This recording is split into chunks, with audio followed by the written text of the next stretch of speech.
Welcome to Let's Play Rule the Waves 3 as Germany, starting in 1935.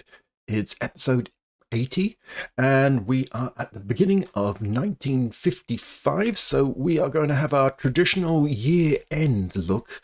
I tend not to do them during wartime because it's quite difficult to get a sense of what's happening with all the battles and stuff, but in peacetime, absolutely. Plus, we'll just check out the force balance. Who is going to be our likely enemy? Who can we afford to fight? So, first of all, year end. So, it's been a good year. Few interesting developments. So, three big fleet carriers and the first of our series of coastal submarines have come into service.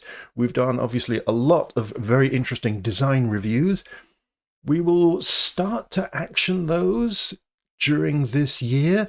I would like some interesting text to come along. But yeah, that's definitely going to happen. We have helicopters. Woo! Well, they're still being finished off, but, soon. They're not really very usable, though, because you can't put them on ships unless the ship has a helipad. So the only place they can currently be used, or a flight deck, obviously, is on the carriers. Okay, so it's going to be a little while before I can turn my old float-plane heavy cruiser into a helicopter carrier, but well, never mind. Obviously, victory over the French, never in question. Nice, particularly kind of nice to occupy Corsica and Tunisia to solidify my position in the Mediterranean. After war comes budget reductions, so we've had a look at a lot of those, and our Italian alliance seems to be holding pretty strong. In terms of research, we've had quite a few interesting ones. Some just nice to have, like light cruiser and destroyer gunnery has improved in torpedo accuracy. Air standoff torpedoes sounds like a helpful thing once you've run out of air-to-surface missiles. The damage from surface-to-surface missiles has increased, and the effectiveness of our SAMs and our heavy AA have increased, as has the effectiveness of the cap as well. All these are great things. Medium bombers can now carry 2 air-to-surface missiles for extra saturation.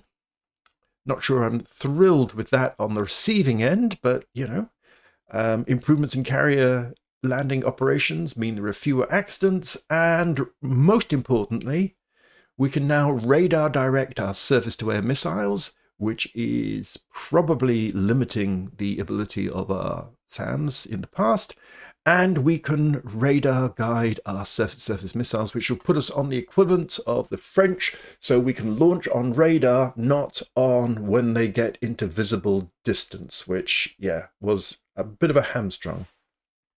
Last year, obviously full in war, we're only down 78,000. So actually, that's not too bad. Construction obviously has fallen, but only because we've got those 3 big carriers in the bag. They're still working up, and we haven't quite yet replaced them with something new, which the shipyards are complaining about, but never mind. And our funds have taken a hit whilst we deficit funded the initial peacetime navy before we got back into plus. Not sure how many researchers we had last year, but we have nearly 500 now. Indeed, we should pass the 500 mark in 1955. And in terms of peace, well, we are still allied with the Italians. Amazingly, the French are still allied with the British, despite the British never coming to the aid of the French during the last war. You'd have thought the French would have got the hump and decided that that was no use whatsoever. Otherwise, it's all pretty calm and gentle post-war, so that's fine. So that's where we are with that. The force balance is looking pretty good. So I've tracked 4 things. The carriers in red, the number of planes they have in pink, the heavy ships, battle cruisers, battleships, heavy cruisers in dark blue, and the escorts, the light cruisers, and the destroyers in light blue. The numbers for the ships are tonnage. So we have something like 300,000 tons of carriers, and they carry something like 560 or so aeroplanes, which is pretty good. In fact, it's the second best, which, considering that the British have considerably more carrier tonnage than we do, is pretty optimal. If you were to put our carriers and Italy's carriers and our planes and Italy's planes together, then we would have a force that could easily take on Britain and France together, or easily take on the USA, if we had any bases from which we could attack the USA. Even with fleet refueling and stuff, attacking the USA might be problematic without a nice base in Canada. So in terms of war, I would quite like to have a little war with Britain, launch an amphibious invasion from Iceland into, say, Newfoundland, capture that, maybe capture the rest of Canada too, and then I have an excellent base of operations for having a war with America. That's in my head. That's my plan. Obviously, the game may have other views. Okay, let's jump into the game. There we go. If we just take a look at the Almanac to reinforce our force balance analysis, I do feel I'm slightly low on destroyers. So I have 70, but they're only 137,000 tons. I mean, you look at the British, who have slightly less and considerably bigger tonnage. And let's ignore the French because they've struggled. The Italians at 82 are considerably more. Now, this is partly because I've got my destroyer escort series, which will be bringing down the average tonnage, but that then means that I still probably don't have enough destroyers, fleet destroyers that is. So I will be building some new ones when I get the next lift in destroyer tonnage, because when you get to 33,600, you can put a SAM on. Whether I do or not is perhaps a moot point, because, you know, it may cost so much that nothing else can get on, but it'd certainly be worth a consideration. Okay, let's press the month button and see what pops up for us. So 4 submarines commissioned. We're going to be getting a regular set of those. A spy from Italy has been, well, tut, Italy, you just have to ask. We're allies. I'll handle it quietly because I do value my Italian alliance, even though the Italians seem to have gone to 2 in terms of tensions. Well, there you go. Problems working on 3,800 displacement. So not far off that. So mainly news about our squadrons filling up with fresh production for heavy jet fighters and jet attacks. So that's all nice. Our timid average West African has retired and been replaced by a question mark. I'll have a look at the officers in a minute when I get the last of the 3 Europa carriers. So let's just close that for the moment and then go to March. More submarines. Our final CV has come along. So yes, welcome Ellie Beinhorn, and an improved model of our jet attack. Well, I think we all know what improvement we would like for our Faisala 218B, which is the reliability is improved. No, the reliability is not improved. Oh well. So a slight increase in range and a slight increase in bomb load. Fine. And okay, so another message for Britain that they are facing financial difficulties. And sadly, Admiral Top, brilliant, has been retired from CO of Northern Europe. He did a great job in the last war, and he will sorely be missed. That's a shame. And some average rear admiral has been placed in his posted in his place. Well, we'll see about that. some below average rear admirals, and an average admiral. Okay. Few tensions, all going to reduced or decreases. I wonder what the difference is between decreases and reduced, but anyhow, there we go. So I'm going to have a little check around the officers. Good news, no incompetence in command. Just the one brilliant still in the staff position, doing whatever they do in staff positions. 4 below average, which I'm not happy about. So 1 for the Blucher, want to change him. 1 for Commander-in-Chief in Northern Europe, definitely going to change that. 1 for Otto Liefenthal, even though they're a damage control expert, nah, I'm not happy with that. And then finally 1 for the unfortunate light cruiser Munchen, which you may remember got into a pickle with the previous captain, who was better, but was a poor ship handler and has lost his place. So I'm going to try and find better people to replace them. So our brilliant is occupied. We have no other brilliance. In our above averages, we only have 2. One is this captain who's the poor ship handler, can get into trouble. The other is this admiral, who's not only well connected, but a sportsman too. So he, I think, definitely needs to go to replace Northern Europe. We do not want a below average there. And the Baltic's commanded by an average aviator. That also might want to be swapped around. Yeah, I'm perfectly happy to use a point of prestige for that kind of appointment. Not sure what to do with Captain Heinz with his above average ability but his poor ship handling. We'll keep him in the back pocket. Here is an aviator. He's average, but that's fine. He probably should be commanding a carrier.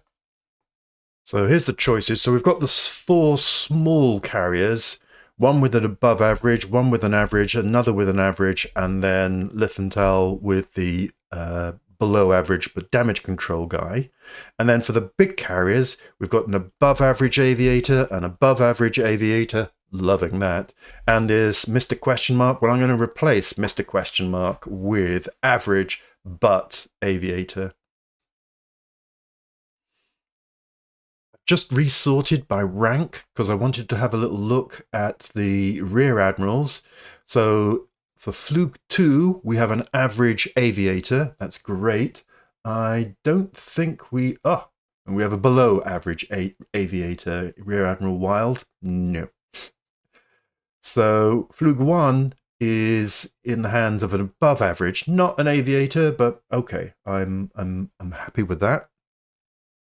I notice also that we have an average gunnery expert who's underemployed, so let's just look to reassign him. So one Leinen has an average gunnery expert already, so that's the battle cruisers. 2 Leinen has a question mark admiral. Well, that would seem to be, that's the heavy cruisers and the ex-heavy cruisers. So let's do them. Okay. These 2 last appointments don't seem to have cost any prestige, despite the warnings that it might. We then seem to have just 1 rear admiral and a captain and another rear admiral and another rear admiral. So 3 rear admirals, all on the average scale, who are unemployed at the moment. So let's see if we can find some work for them. Lutyens, actually, which is the youngest? This one. So let's reassign him. So average, above average, average, above average, above average, average, average with gunnery, both of those. So the 3rd reconnaissance doesn't have someone looking after them at the moment, so they can have them. That's fine.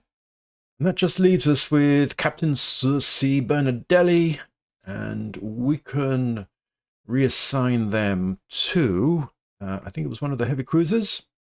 Oh yes, the very first one. So we'll assign them to Blucher and get rid of the below average and aggressive. That doesn't sound like a great combo, does it? I mean, like, you're crazy to attack, but you're useless at fighting. Okay, so let's reassign that. And I think that's us done. We have, well, we've used our brilliant, well, in as much as we can. We have used our averages where we can. Still got Otto Lithenthal. Perhaps I want to reassign that. Whoops, that's the wrong way around. I want to pick a captain and see if I can put it to the carrier. So I'm going to need a full captain. So let me sort on rank and then have a look. I'd probably prefer to have a question mark than I would to have a below average. Damage control notwithstanding. Okay, there's no one suitable amongst the captains, aside from the above average poor ship handler. That doesn't seem like a good idea at the moment. So I'm going to pinch one of the destroyer flotilla commanders and promote them. Not quite appropriate choices. So I've got a gunnery expert from destroyer 8, and then on destroyer 9 there is a torpedo expert, which seems to be wasting, I think, the gunnery expert, because, you know, actually being a torpedo expert on destroyers does sound like the right thing to do. So I'm going to reassign them and promote him to a big shiny carrier there. And I think that's it for fiddling around. I don't like particularly micromanaging the officers, but where they, you know, it does help to just encourage that you use average, above average, brilliant if you have them, and weed out below average and certainly incompetence where you don't want them, and then fill out the rest with question marks. Okay, so let me just check. Ellie has her air group. Okay, there's Ellie's group all set up to receive production aircraft when they're available. There's only 28s on Hohenfeld. They're all poor. There's 83 on Warthausen, also still all poor. Lithenthal are a mixture good and fair. And Passeval, good and fair. They've still got a poor as well. Ditto for Richthofen, and Peter Strausser is all good. Right. Feels like I probably should have a fleet exercise once the carriers have filled up with planes as a shortcut to improve the crew quality of the ship and of the pilots. If anyone knows what the asterisk against the group name, Grupp name, means, I've forgotten. I'd love to know. Please pop it in the comments. Okay, that's got that all going. Monthly balance of 6,000, which is great. Still waiting for that improvement in destroyers. So I need someone for the Mediterranean. Do I want to fill it automatically? No. Let's go back to the officers and have a look for the Med. So not a super impressive collection of admirals. 1 above average, 3 below, 1 incompetent, and a couple of question marks. So we will assign the question mark to the Mediterranean. I've also moved across the Baltic commander, so I probably need to pick a new CO of the Baltic as well. So there's no one obvious. I need an admiral to command one of the sea areas, and so the choice is 3 below averages and an incompetent. I'll let the game decide. Maybe they'll promote somebody in the next game turn. Right. Into June. Tensions low. Ooh, naval spending down. A couple more submarines. Some ships finished working up. National resources diverted to infrastructure project and reduced again. Ouch! Not enjoying that. Italian government's interested in buying the rights to naval aviation heavier than air bomb and torpedo. Well, yes, by all means, friendly Italy. Theorized about light anti-ship missiles for aircraft. Okay. Um, and we are entered service, rumored to be faster than our fastest helicopter. Well, luckily, helicopters is not a speed race. So nothing especially interesting in the news this month, other than losing our budget. Oof. So it was just under 602, and we're now at 535. Ow! So, I mean, at least we're in a positive monthly balance still. But yeah, ouchie. That was a fair old chunk. Not sure what's happening with the admirals. Rear Admiral Bertka here, I've got down as leading the second Flug. And if I go to the division editor and look at Flug 2, then it agrees with me. But if I go to the map and click on the Baltic, it also thinks that Rear Admiral Bertka is in command. I'm sure it'll sort itself out soon. Okay, and into May. More submarines.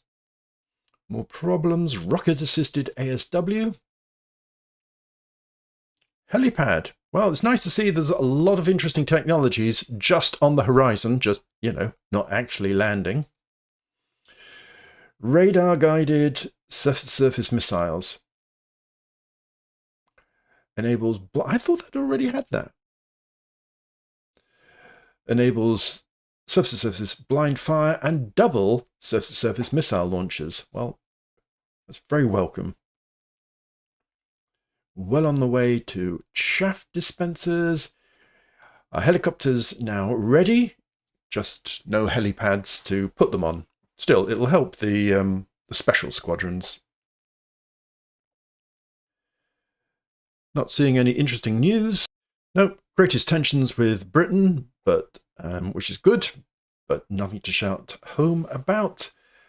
So Ellie's finished working up. No to the air bases. New heavy jet fighter. Ooh, let's have a look at this. So a tricky choice. Slight improvements in maximum speed. I mean, by a maximum of 15 knots.